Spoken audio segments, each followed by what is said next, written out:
पाठ 8. सार्वजनिक सुविधा आणि माझी शाळा. घरामध्ये आपल्याला कोणकोणत्या सुविधा मिळतात? घरामध्ये आपल्याला अतिशय छान वातावरण मिळतं, खायला प्यायला व्यवस्थित मिळतं, अंथरूण पांघरूण मिळतं, कपडे लत्ते मिळतात, शाळेसाठी दप्तर मिळतं, पुस्तकं मिळतात. या सुविधा तुम्हाला घरामध्ये हमखास मिळतात. आता घराबाहेर मिळणाऱ्या सार्वजनिक सुविधा कोणत्या? तर पाणी पुरवठा, वीज पुरवठा, आरोग्य सेवा, शिक्षण, वाहतूक या आहेत सार्वजनिक सेवा. या सेवा सर्वांसाठी असतात. या सार्वजनिक सेवा, त्या देणाऱ्या संस्था आणि आपण यांची मिळून एक सार्वजनिक व्यवस्था निर्माण होते. आपली शाळा ही सार्वजनिक व्यवस्थेचाच एक भाग आहे. शाळेमध्ये जशा आपल्याला अनेक सुविधा असतात. कोणत्या सुविधा असतात?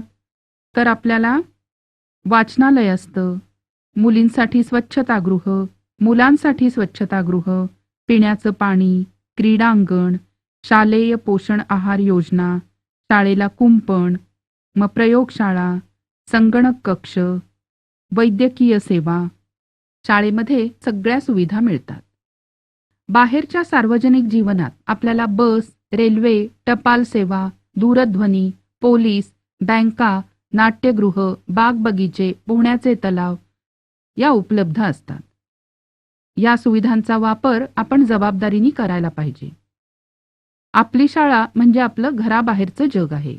आपल्याला जसं आपलं घर आवडतं तशीच शाळाही आवडते.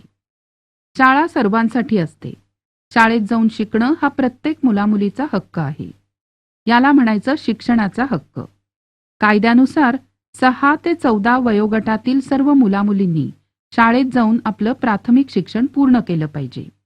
विशेष गरजा असलेल्या मुलामुलींसाठी ही कमाल वयाची अट 18 वर्ष आहे. आपल्या शाळेच्या उभारणीत अनेक व्यक्ती आणि संस्था मदत करतात. कितीतरी पालक, माजी विद्यार्थी, उद्योजक आपल्या शाळेला वर्गखोल्या बांधून देणं, ग्रंथालय, प्रयोगशाळा, क्रीडा साहित्य उपलब्ध करून देणं अशी मदत करत असतात. म्हणजेच शाळेच्या जडणघडणीत समाजाचा वाटा असतो.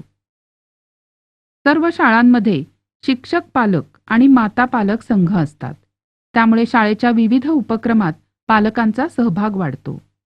शिक्षक आणि पालक या दोघांच्याही मदतीने आपण शिकत असतो, म्हणून त्यांच्यातली देवाणघेवाण आपल्या फायद्याचीच असते.